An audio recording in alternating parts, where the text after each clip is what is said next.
नमस्ते। आप सभी का एके सुविधा केंद्र चैनल पर स्वागत है।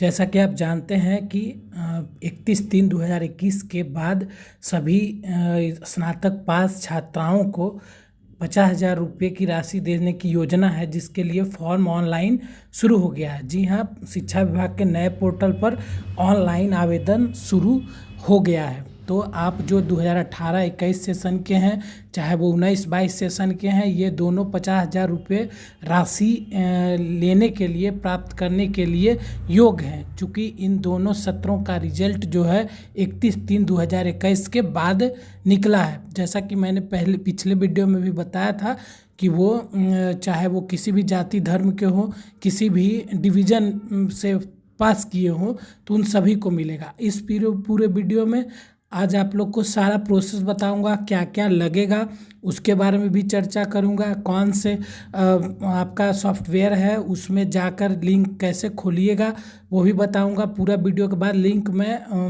कमेंट बॉक्स में, यूट्यूब कमेंट बॉक्स में डाल दूंगा। उसको जैसे ही क्लिक कीजिएगा तो सारा प्रोसेस आपका होना शुरू हो जाएगा।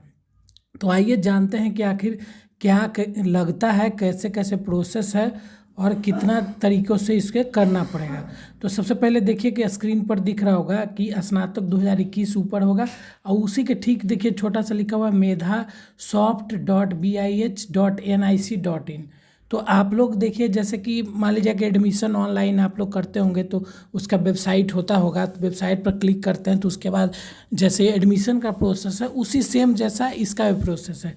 तो ये जो 50,000 रुपये की राशि मिलनी है, तो आप देखिए ये आप टाइप कीजिए, चाहे वो गूगल में टाइप कीजिए, क्रोम में कीजिए, किसी में भी देखिए https ये है /medhasoft.bih.nic.in, और नहीं तो फिर MKUYS स्नातक 2021, नहीं तो PMS स्टूडेंट रजिस्ट्रेशन.aspx।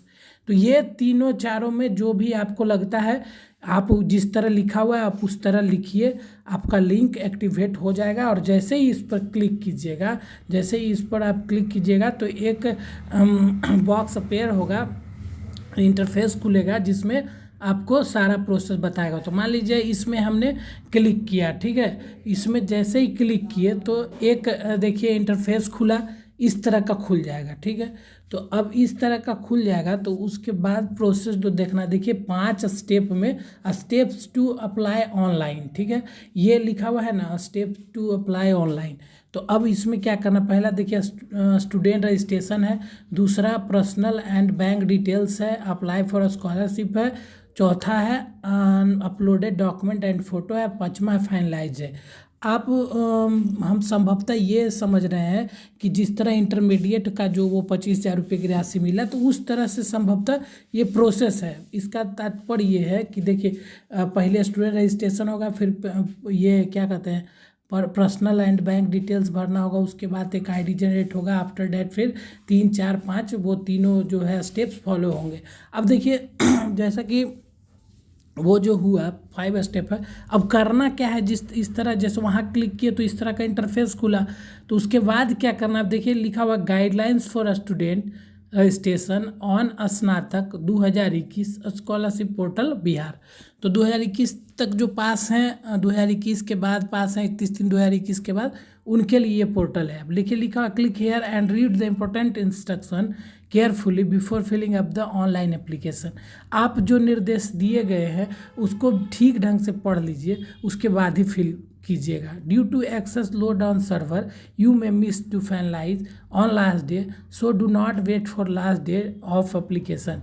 आप देखिए सर्वर चूँकि ये होता भी रहता है, मान लीजिए कि एक कहने का तात्पर्य यह है कि आप जो मतलब जितना संभव हो जल्दी ही आप ऑनलाइन करवा लें। सर्वर डाउन भी होता है, उसका लास्ट डे का आप इंतज़ार न करें कि अंतिम तिथि का। तो देखिए अब ये तो हो गई बात, ये मेन इंस्ट्रक्शन था, वो हो गया। अब देखिए जो और है, अब यहाँ देखिए ये टिक मारने को रहेगा, ये ध्यान दीजिएगा, एक ये रहेगा टिक मारने का रहेगा, ठीक है। तो अब देखिए यहाँ लिखा हुआ है, मैं अगर इंग्लिश में है समझ रहे हैं तो इंग्लिश में I have read and understood all the importance instructions guidelines and advertisement for registration. तो मैंने पंजीकरण के लिए दिए गए निर्देश को पढ़ा और समझा है। ठीक है, तो जैसे ही अगर आप पढ़ लिए हैं, समझ गए, तो फिर यहाँ आप टिक मार दीजिए। ठीक है, फिर दूसरा है bank account number, IFSC code, Aadhaar number is given by me in my presence. Bank खाता और IFSC कोड, आधार संख्या मेरे उपस्थिति में दिया जा रहा है, तो आप इसको भी टिक कर लीजिएगा। यही जैसे अगर लिख रहा है तो इसका तात्पर्य या इसका अर्थ समझना चाहिए कि जो भी अगर डाल रहे हैं, जो भी डिटेल्स, वो अपने उपस्थिति में अपने खुद एक बार रीचेक करके डालें। आप साइबर कैफ़े या किन्हीं के विश्वास पर आप ऐसा ना हो कि आप अस्वस्थ होकर सारा फॉर्म भरें। आप खुद भी एक एक पहलुओं को जांच करें। अगर आपके यहाँ सुविधा नहीं है तो आप अगर कहीं भरवा रहे हैं फॉर्म, तो आप एक एक बिंदु पर रीचेक जरूर करें, नहीं तो फिर आपका पैसा पेंडिंग हो जाएगा। ठीक है, अब दो हो गया। अब देखिए तीसरा एक और है, देखिए यहाँ लिखा हुआ है मेरे द्वारा दिया गया बैंक अकाउंट जॉइंट अकाउंट नहीं है तथा यह अकाउंट मेरे नाम का है। मैं इस बैंक अकाउंट की योजना पूरी होने तक कार्यरत रखूँगी या रखूँगा। तो अब इसमें कह रहा है कि जो बैंक अकाउंट जो दिया जा रहा है वो पहला है कि एक जॉइंट अकाउंट नहीं है। तो इसका भी अर्थ है कि जो भी अगर ये पेमेंट का लाभ उठाना चाहते हैं योजना का, तो उनका पर्सनल व्यक्तिगत अकाउंट होगा। ठीक है, इससे शो होता है। ठीक है, तो अब ये दूसरा कोई नहीं करेंगे, जिनका रहेगा वही, कोई जो जॉइंट अकाउंट भी मान्य नहीं होगा। और एक ये भी शपथ दिया जा रहा है कि जब तक पैसा आ नहीं जाता पूरी होने तक मैं अकाउंट एक्टिव रखूँगी। अगर नहीं एक्टिव रखिएगा तो आपका घाटा है, तो आप ये समझ लिए। तो फिर यहाँ पर आप टिक मार देंगे। फिर लास्ट है मैं बिहार का निवासी हूँ, I am resident of Bihar. मैं अपना आधार संख्या को स्वेच्छापूर्ण दे रही हूँ या दे रहा हूँ, and I am given my Aadhaar number which can be use established and automatic by the authentic और providing benefits payable by the government of Bihar, जिसका उपयोग बिहार सरकार के अंतर्गत देय लाभों को प्रदान करने में मेरी पहचान को स्थापित और प्रमाणित करने के में की जा सकती है या सकता है। तो फिर अगर ये सही है तो आप इसको भी टिक मार दीजिएगा। इसका ये भी तात्पर्य आप समझ सकते हैं इसके पीछे अर्थ कि बिहार का ही निवासी रहेगा, उन्हीं को ये पेमेंट मिलेगा। आधार नंबर सही होना चाहिए, उसी से ये होगा। ठीक है, अब जैसे ही आप भर लेंगे, ये सब टिक चारों मार लेंगे इंस्ट्रक्शन को, तो यहाँ पर कंटिन्यू पर आपके एक बार क्लिक कर दीजिएगा। ठीक है, कंटिन्यू पर इसको क्या करना है, क्लिक, यहाँ चारों जो है टिक मार करके फिर कंटिन्यू पर यहाँ टिक मार देना है। इस तरह टिक मार जैसे ही क्लिक कीजिएगा इसको, तो फिर एक बॉक्स अपेयर होगा, इंटरफेस अपेयर होगा, वो इस तरह रहेगा। ठीक है, तो अगर इस तरह हो गया तो आपको क्या करना है, जब जैसे ही वहाँ पर कंटिन्यू पर क्लिक कीजिएगा तो ये खुलेगा। ठीक है, यह खुलेगा तो यहाँ सेलेक्ट यूनिवर्सिटी, यहाँ पर से आपको करना है सेलेक्ट यूनिवर्सिटी। अब देखिए पाटलिपुत्रा यूनिवर्सिटी सेलेक्ट किए, फिर यहाँ पर यूनिवर्सिटी रजिस्ट्रेशन या एनरोलमेंट नंबर, तो जो आपका रजिस्ट्रेशन नंबर या एनरोलमेंट नंबर है तो उसको आपको यहाँ पर डालना है। जैसे 19-23-12-11, कोई 18 वाला है तो 18-23-12-11, इस तरह करके जो रहता है रजिस्ट्रेशन नंबर। आप पंजीयन स्लिप पर देख सकते हैं, आपका अगर रिजल्ट है, मार्कशीट है, तो उसमें भी लिखा रहता है रोल नंबर या रजिस्ट्रेशन नंबर। तो आप रजिस्ट्रेशन नंबर सिंपली डालें। फिर मार्कशीट नंबर, अगर आपने ग्रेजुएशन किया है तो आपको ऊपर जो इधर मार्कशीट आपका होगा, सबसे टॉप में देखिएगा कि आपका मार्कशीट नंबर होगा 8 अंक 10 अंक, संभवतः 10, 5, 6 इस तरह करके। फिर फादर नेम आपका जो वैलिड है, मतलब जो लिखा हुआ है, चाहे वो इनकरेक्ट ही क्यों नहीं लिखा हुआ है, जो मार्कशीट में लिखा हुआ है वही आप डालिएगा, ये ध्यान रखिएगा। अगर जैसे ही कुछ अगर चेंज कीजिएगा स्पेलिंग मिस्टेक तो वो नहीं आएगा।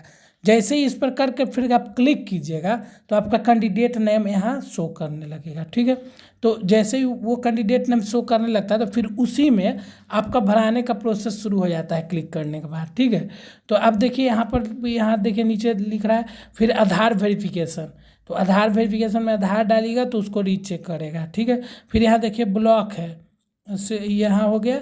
अब देखिए, अब यहाँ देखिए जैसे ही वो आ गया उसमें ये दिखा है नाम आपका आ गया, तो समझ जाइए कि अब आगे आप भर जाएंगे, आगे खाली भी आपका दिखाने लगेगा। रिकॉर्ड अगर नॉट फाउंड आएगा तो फिर आपको संबंधित विश्वविद्यालय या महाविद्यालय से संपर्क करके स्थापित करके आपको फिर आगे का प्रोसेस करना है, वो आपके नोडल ऑफिसर भी बता सकते हैं। अब यहाँ डिस्ट्रिक्ट है तो डिस्ट्रिक्ट आप कर लेंगे, फिर ब्लॉक भर देंगे। आधार वेरिफिकेशन नेम एज पर आधार, जो आधार है आपका वो डालिए, चूँकि मस्ट है, स्टार भी लगा हुआ है देखिए। तो ब्लॉक है तो ब्लॉक भी चुनना है, नहीं मैं जो भी यहाँ अगर है डिस्ट्रिक्ट है तो यहाँ से देखिए क्लिक कीजिएगा आ जाएगा, यहाँ ब्लॉक है तो ब्लॉक आ जाएगा। नेम एज पर आधार ये कर लीजिएगा। जेंडर भी आप देख लीजिएगा जो है आपका वो कर लीजिएगा। आधार नंबर फिर है तो फिर आधार नंबर दीजिएगा। डेट ऑफ बर्थ फिर दीजिएगा। फिर मोबाइल वेरिफिकेशन होगा, नंबर आपका जो होगा यहाँ देखिए डेट ऑफ बर्थ आधार जैसा डालिए, आधार में जो डेट ऑफ बर्थ है तो उसका एज पर आधार वेरीफाई आधार फिर होगा आपका जैसे ही डालिएगा। तो फिर मोबाइल वेरिफिकेशन मोबाइल नंबर आएगा। ईमेल को मोबाइल नंबर जैसे ही डालिएगा तो जनरेट OTP होगा तो फिर उसको हो सकता है मांगेगा।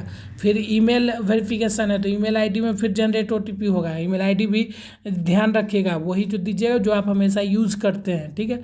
तो फिर उसके बाद खुल जाएगा, फिर ईमेल आईडी होगा, जनरेट OTP हो ही जाएगा ईमेल आईडी से, ठीक है। अब बैंक डिटेल्स तो IFSC code, bank number, account number, और फिर कंफर्म अकाउंट का ये आएगा। फिर रेसिडेंशियल सर्टिफिकेट मतलब निवास प्रमाण पत्र या आवास प्रमाण पत्र। अब कब डेट इशू डेट हुआ है, कहाँ कितने तारीख हुआ है तो फिर इसको ये भरने मांगेगा। फिर इशू बाई कहाँ से आपका इशू हुआ है, ठीक है। जैसे इस पर अगर क्लिक कीजिएगा यहाँ पर तो फिर आएगा कि किससे इशू हुआ है, DM से, SDO से, CO से, तो उसको सेलेक्ट करके आपको भरना होगा। फिर आप यहाँ डालिएगा D4E7 इस तरह करके, ठीक है, जो आपका कोड आएगा तो उसमें अगर बोलेगा तो फिर आप उसको बोला इसमें फिर फाइनलाइज पर क्लिक कर देना। फिर आपको हो सकता है फिर मोबाइल पर OTP मैसेज चल जाएगा कि कुछ दिन वेट कीजिए, और उसके बाद फिर आपको फिर फॉर्म भराएगा। फिर जब नंबर जनरेट हो जाएगा मेरे समझ से इंटरमीडिएट को लेकर, तो फिर ये फिर तीसरा स्टेप आपको करना है, apply for scholarship, upload for document and finalise, तब जाके आपका फॉर्म फिलअप होगा। उसके बाद जो सत्यापन की प्रक्रिया आरंभ होगी फिर उसके बाद आपको पैसा आ जाएगा। तो हम समझते हैं कि लगभग आप सभी समझ गए होंगे। इसी तरह के न्यूज़ देखने के लिए चैनल को सब्सक्राइब कीजिए। धन्यवाद। और कोई भी न्यूज़ है आप बार बार कहा जा रहा है कि आप पूर्णतः सत्यापन या पूर्णतः सुनिश्चित आप कर लीजिए।